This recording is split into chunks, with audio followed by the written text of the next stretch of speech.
Hello, everybody, and welcome back to the Hamster Business Show.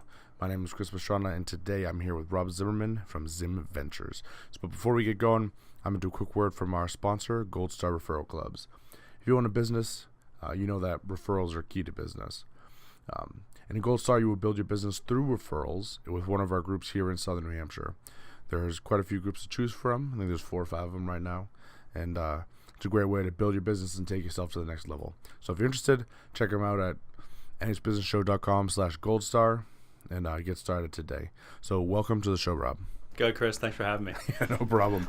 So let's get a little bit into you, your company, your history, kind of what led you here. Sure, yeah. So Rob Zimmerman again from Zimventures, web development firm in Nashua, New Hampshire.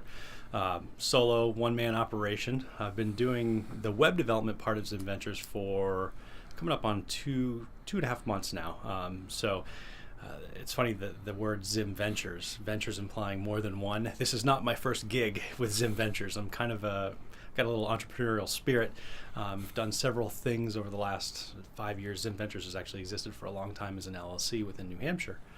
The web development part is the latest iteration, and this is the first iteration of Zimventures that is my first full-time job. I parted ways with my full-time employment 2.5 months ago, and been doing the web development side ever since. And not ever since; it's only been 2 months. It feels like it's been so long, but it's been pretty rewarding. It's been amazing. I've had side gigs my entire professional career. For jumping out and doing this full-time solo has been phenomenal to work with clients and help them develop their online presence and just help them grow their business has been amazing. Yeah.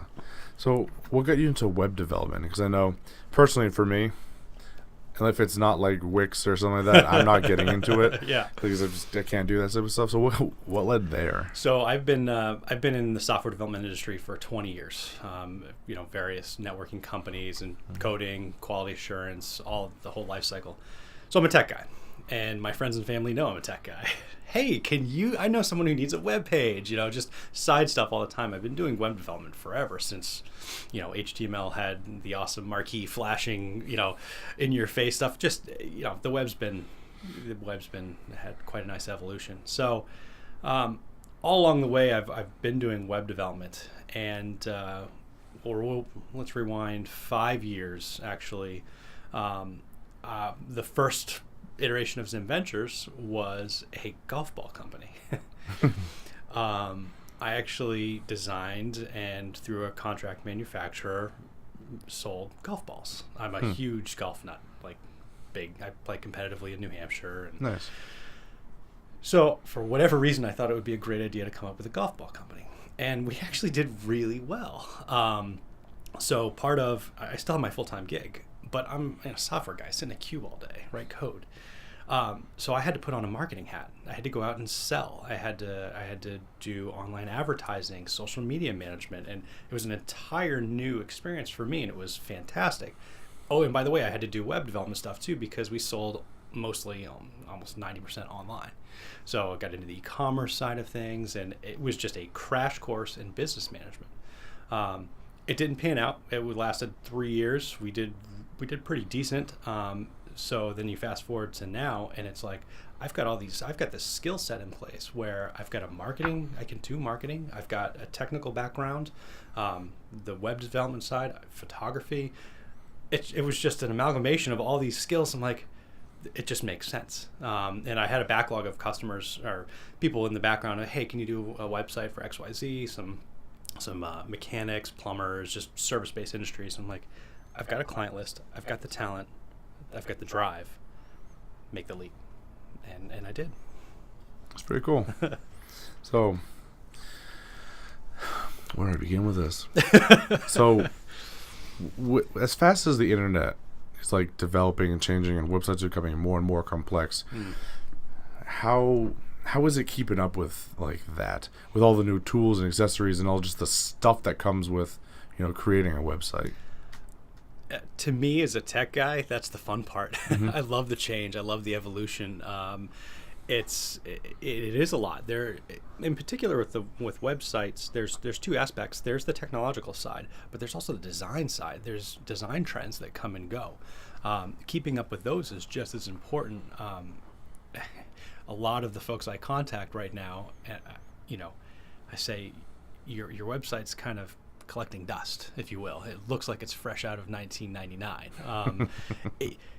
It might be serving you well, but don't forget that is your customer's first impression if they're Googling you.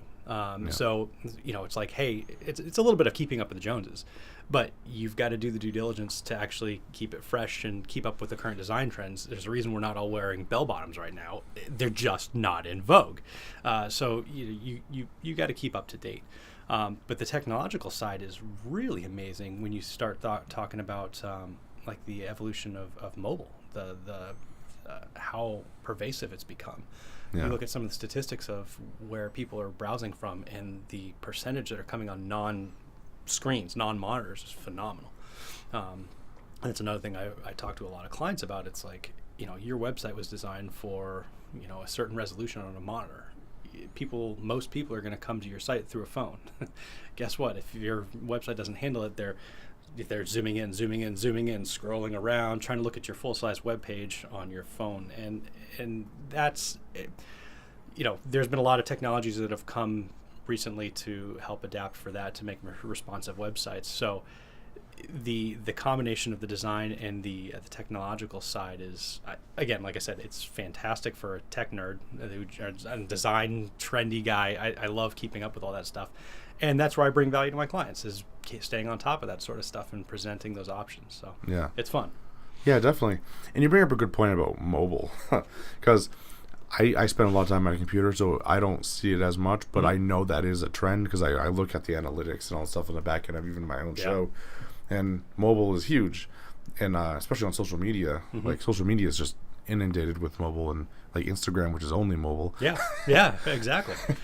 So there's a lot of being aware of that, and I think I'd heard fairly recently that they're, with a lot of the changes Google's making and stuff, like they're really pressing on mobile friendly sites, and if you aren't, you're gonna lose traction in Google. Yeah, there's still two of the biggest trends Google has been doing for their ranking is the mobile friendly aspect and the security aspect. Google and actually Firefox announced, I forget when it is, it's the next couple of months, I believe, if your site does not get served over HTTPS, it's going to be flagged as insecure website. Like, they're going to in your face say this is an insecure website. And it's funny, because when you tell that to a plumber, and because you're going to redo their website, they're like, I don't need a secure website. I'm a plumber. I'm just going to serve a web page. And it's like, yes, you do, and here's why. Google's going to rank you lower because you don't have that. So another guy who's in your service area who has an SSL certificate, you're going to be ranked lower just because you don't have that. Is that fair? I'll leave that for everybody else to decide. I believe it's a good thing that we eventually move to a 100% adoption for SSL over the internet. It just makes sense. It's not a panacea. People can still fake SSL certificates or steal SSL certificates. That can happen.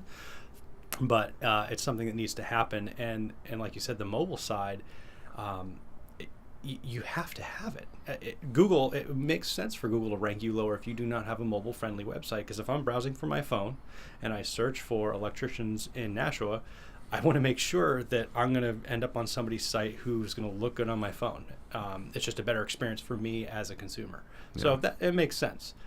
So trying to convey that to people, that I said, well, yeah, I have my website shows up on the phone. Well, yeah, but it's not a native experience for the phone. So it's educating people is just as important as the actual part of selling it. It's telling them why they need a new website, because a lot of people don't know. Yeah. So I was kind of thinking of something in my head as we were talking. Because earlier you had mentioned when you design websites, you put them together when you're in the creative process and everything. And I'm like, yeah, there probably is a lot more creative than people give it credit for. Because when you actually put the website together, you have to make it look a certain way, I'm going to assume. And, your clients probably have an idea, but there's still a lot of creativity there in, like, the actual design, how it lays out, how it looks. How do you go through that process? That's probably kind of fun. It is a lot of fun, but being the programmer, logical guy, that comes to me first. So when I'm approaching a client website, the first part of that process is, what is this website for? What are we trying to do with it? A lot of clients just think, and these are the clients who have the website that looks like it's fresh out of 1999. It's an online yellow page ad, right? It's just there so that people can look me up and find out about me. Yes, that can be your goal. I want your website to actually drive business for you. Like, that's the goal here. If somebody lands on your website, you want that viewer to do something. You want them to call you, subscribe to your newsletter, click contact me, do something. So with that in mind, that's when you start going through the creative process of, okay, so what are our goals for this web page? What do we want the user to do? And then you design around that. And the big trend right now, at least for service-based industries and website design, is focusing really hard on your landing page and getting section-based, where I'm on my phone. I don't want to click around in menus. I don't want to deal with that. I just want to scroll. I just want to keep reading and learning. And if something catches my interest, click. So a lot of my design efforts lately have been around that sort of design, where you're thinking in terms of a viewer flow. Get their attention, tell them what you're all about, ask them to do something, and then continue that process as they're scrolling through. And that leads to call to actions. I'm throwing buzzwords out. Call to actions, your hero section, all that sort of stuff. So that's generally how I approach the design process. And then once you get all of that, your skeleton, basically your wireframes, then you go in and you start doing the visual assets, the copy, all the text, the verbiage, and that's where I tend to bring in the clients, because again, we're dealing with their domain of expertise, not mine. I'm not an electrician. I can fake it, but I bring them in and say, okay, help me tell your story to the customers. What services do you offer? Tell me about yourself. You're a small business. That's valuable. People want to know that they're working with somebody, an individual. Like, let's tell your story.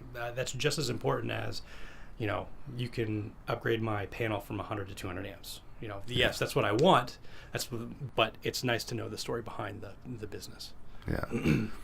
So when you're designing websites, it sounds like there's a lot of SEO involved in this. And for people to know what that is, that's search engine optimization, right? Mm-hmm. So that's how Google ranks you, just so in case anyone doesn't know.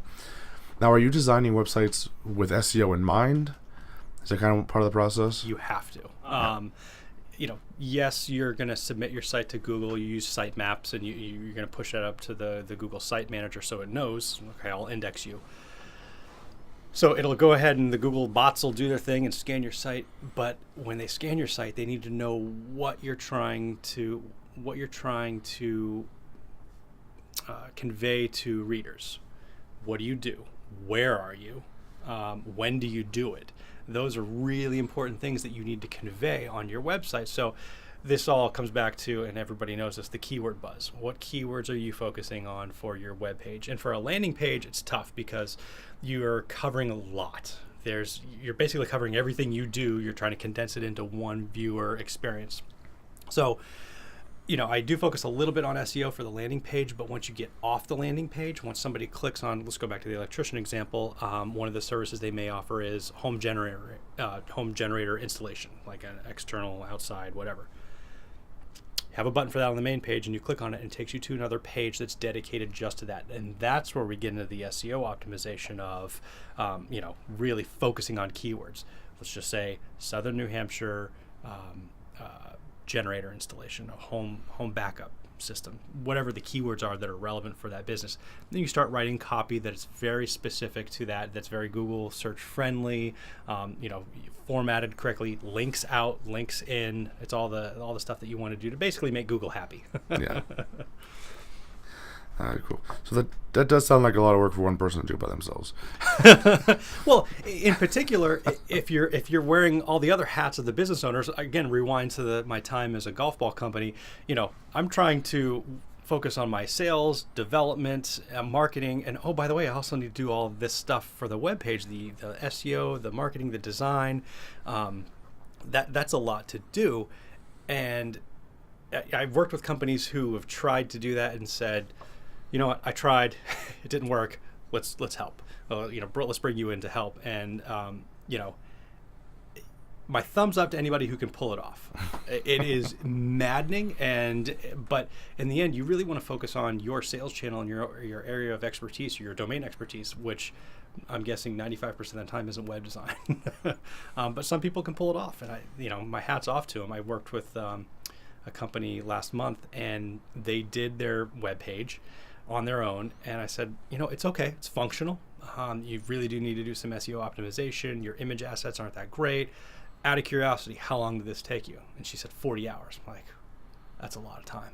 That's that. I mean, you mean to tell, it wasn't over 1 week. It's not like she sat down from Monday to Friday and banked it out. It was, that was over a couple of months. Like, just the next time you sit down to do a project like this, and I'm not talking web design, but anything in your business, if you think it's going to take that amount of time, that amount of energy and resources away from your core business, rethink. Your time is money for you as a small business owner, and really think about farming that out. But that's the challenges of small business ownership. Yeah, definitely. Oh man, that's pretty crazy.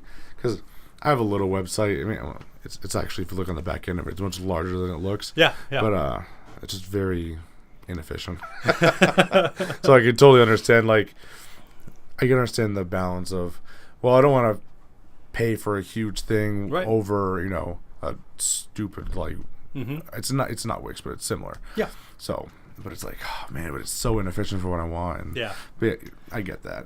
And that's a funny thing, because I've had a few folks approach me, and they said, I've got a website on Wix right now. Can I bring you in to fix it? And I said, okay, first we go through the design process. What are your goals? And then I tell them, like, there's only so much I can do within Wix. Like, you're bound to their templates, and so I ask, are you contractually bound, which there never are, to Wix? Are you in a service agreement or whatever?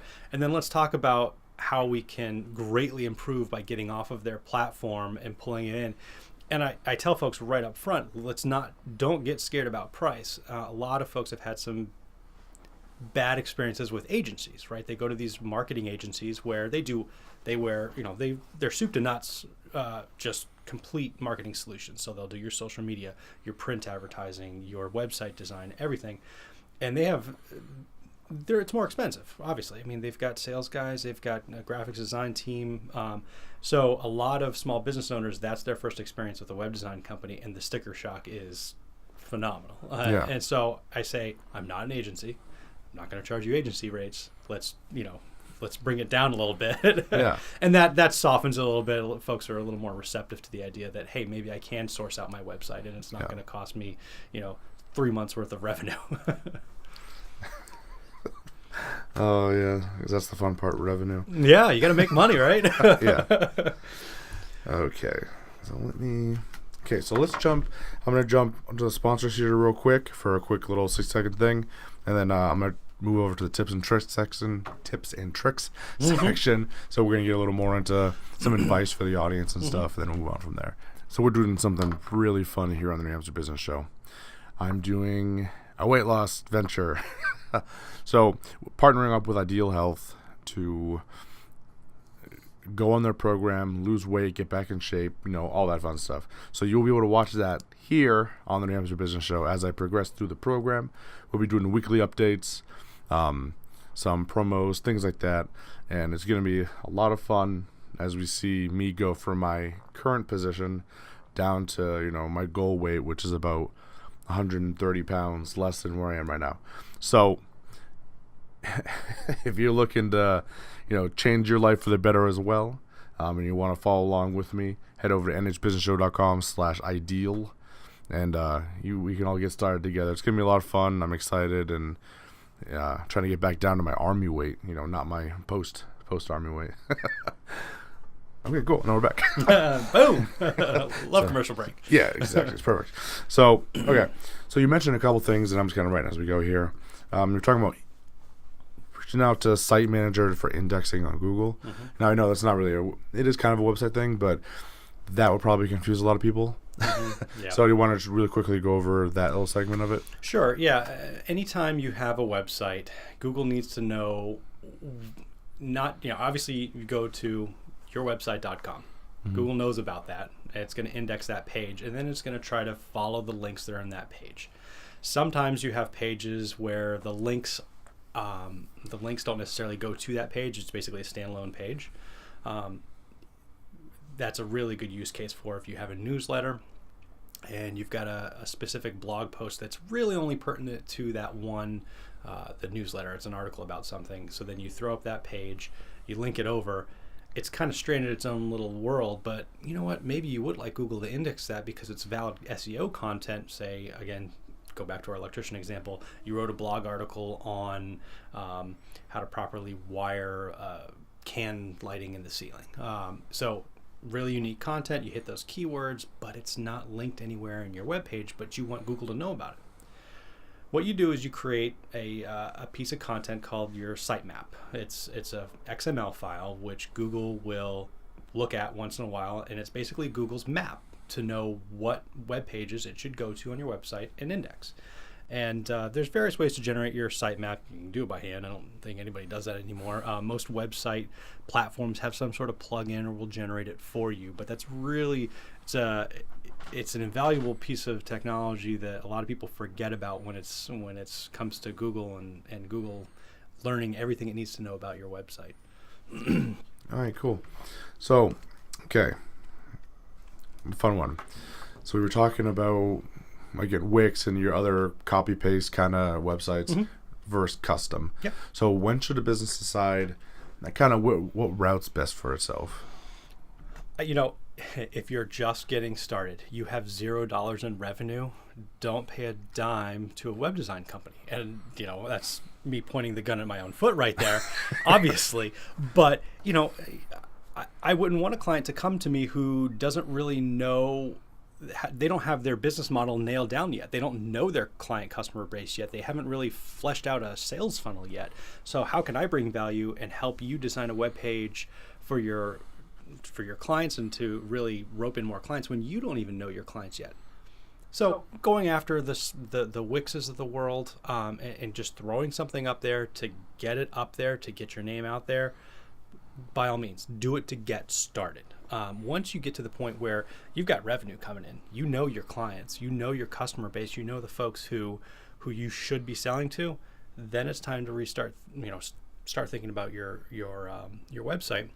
And 9 times out of 10, your first sales aren't coming from your website anyway. If you're starting a new business, that was referral based probably. So your website, it's more of your yellow page ad at that stage. It's not driving customers because it's not SEO friendly. Google's not indexing you. You don't have all the visual assets. It's not there. It's a placeholder more or less. So once you figure out who your customers are, then it's time to engage with somebody and really kick it up a notch. Cool. Which I think is also good because, as you were saying, the kind of learning, your business style too. Like, I don't know how many times I've gone from one style, then I completely rebrand to another, like even color scheme and like layout. And so it's good to kind of have that down before you spend money on a whole bunch of stuff. Well, yeah. I mean, going back to your point of knowing what you know, if you've just started your business, this is week 1. Do you have a logo yet? I mean, do you have a color scheme, a font, your basic, your branding? Your branding's not even established yet. Yeah. So how can you design ask a web designer to come in and say, make me a web page? They're going to say, okay, cool. What's your font? What's your everything? You don't have that. Well, guess what? You just ask them to do all of that work for you. That's going to ratchet up the price, and you're probably not ready for it yet. So yeah, wait until you have customers. Yeah. It's kind of on a funny side story. I joined with a company. So I guess I'll give you a little history on this.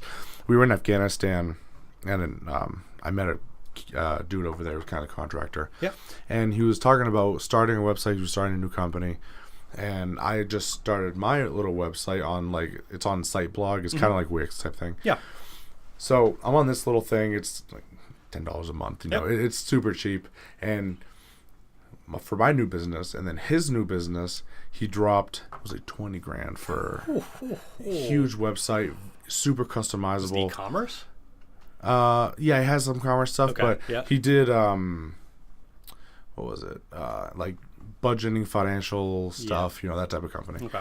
So, but very, very small, no clients, all stuff. Yep. But you saw it as a good investment. I'm like, man, can we just a little smaller?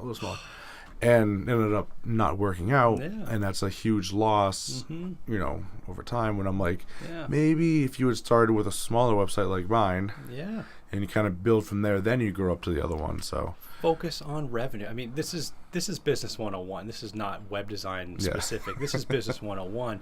It kind of gets to the mentality of, the tech startup, the website startup. Yeah, sure. You can make a business that makes $0, but is it really a business? Mm-hmm. How are you going to pull in revenue? How are you going to write invoices? How are you going to get customers? Start with that. And if the answer to that is I'm going to make a fantastic website, that's great. But how are you going to get people to that website? Because if you put up a $20,000 website and open up your doors for business, and there's just crickets outside, what good did you do? Yeah. So start small. You talk about like the Tim Ferrisses of the world, the Gary Vaynerchuks, and they're all about going in and prototyping your business, just trying stuff out. Throw something, come up with a product idea, put it up on eBay, see if you can sell some on eBay. That would never dawn on a lot of people to see if does it work. Is this a viable business? Make a fake Amazon store. You might not even really have the product. You can put it up there, see if you get any orders, cancel the orders, whatever. But just try it first. Do that before you spend $20,000 on a webpage. Yeah, and it goes back to something I've said 100 times, like, can you sell it? Mm-hmm. Like, that should be question number one. Yes. Like, generally my rule of thumb is if any consultant tells you anything other than, can you sell this, before they start running off onto all their other stuff, then probably not the best consultant you want to work with. Yep. No, it's so true. I mean, it's funny because a lot of times when I approach a client about a website redesign, they said, we've been approached countless times, obviously. And I'm like, for good reason. Your website's, it's collecting dust. But more importantly, has anybody told you or asked you how you want to make money with your website? How you want to get more clients? Because that's the most important part. Yeah. If we do this redesign just to make it pretty, whoop-de-doo. I mean, in the end, this is all about generating more revenue for your business. If you're fine, and I've talked to some clients who are fine with having their website that looks extremely dated because they never make a dime off of it, and that's fine. It's a way for somebody to Google them. They show up and they get their contact information, and that's fine. But again, it all comes down to making money. Yeah, exactly. Yeah. So, okay. So finding an honest company to do your website. Because we talked about there are some places, there's some firms that are just massive and they're more expensive.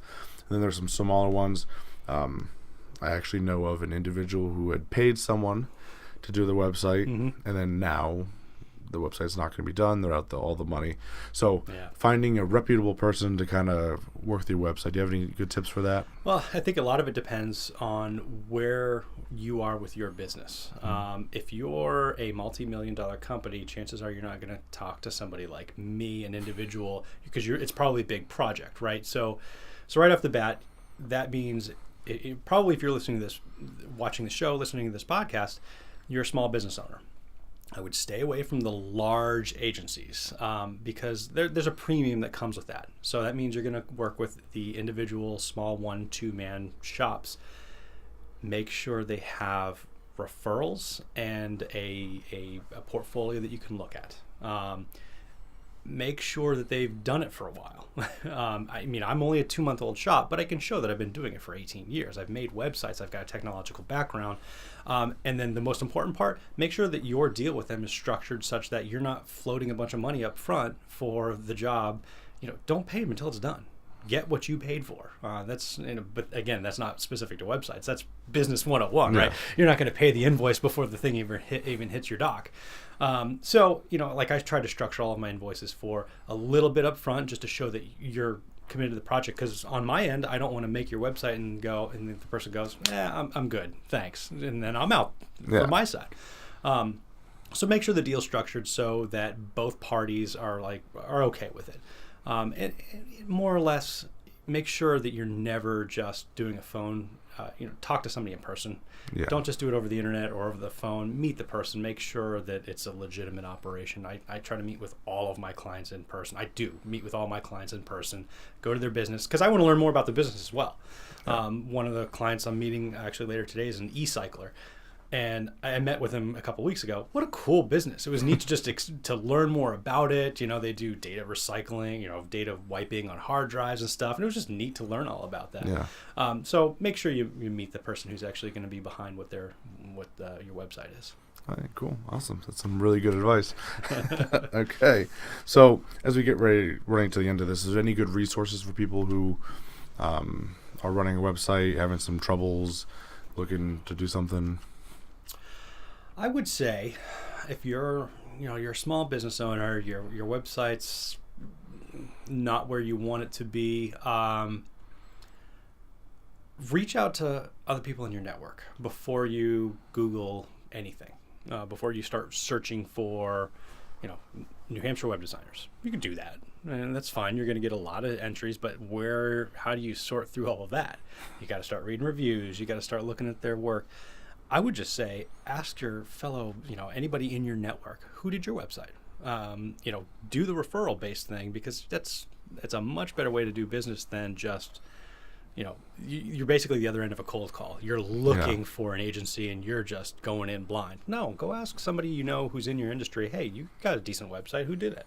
Yeah. That way, they're reputable, for one, right there. We get back to our other point. Yeah.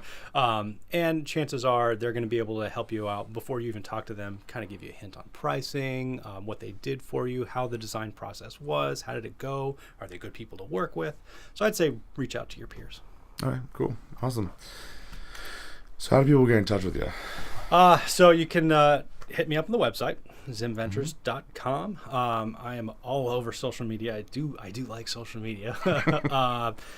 Zimventures on Twitter, Facebook, Instagram, LinkedIn, all the major platforms except Pinterest. I stopped doing Pinterest. It's not my gig. I don't know. But yeah, on social media or just good old email, rob@zimventures.com. Cool. So thank you so much for being on the show today. It's been a lot of fun, and I think everyone's definitely probably learned quite a bit about their websites. Thanks, Chris. No, I appreciate it, and this was a blast. Yeah, definitely. So thank you all for watching, and we're going to roll out with a quick word from our sponsors, and everyone have a good day. So if you want to help support New Hampshire businesses, I like that, check us out on nhbusinessshow.com/Patreon and become a patron of the show.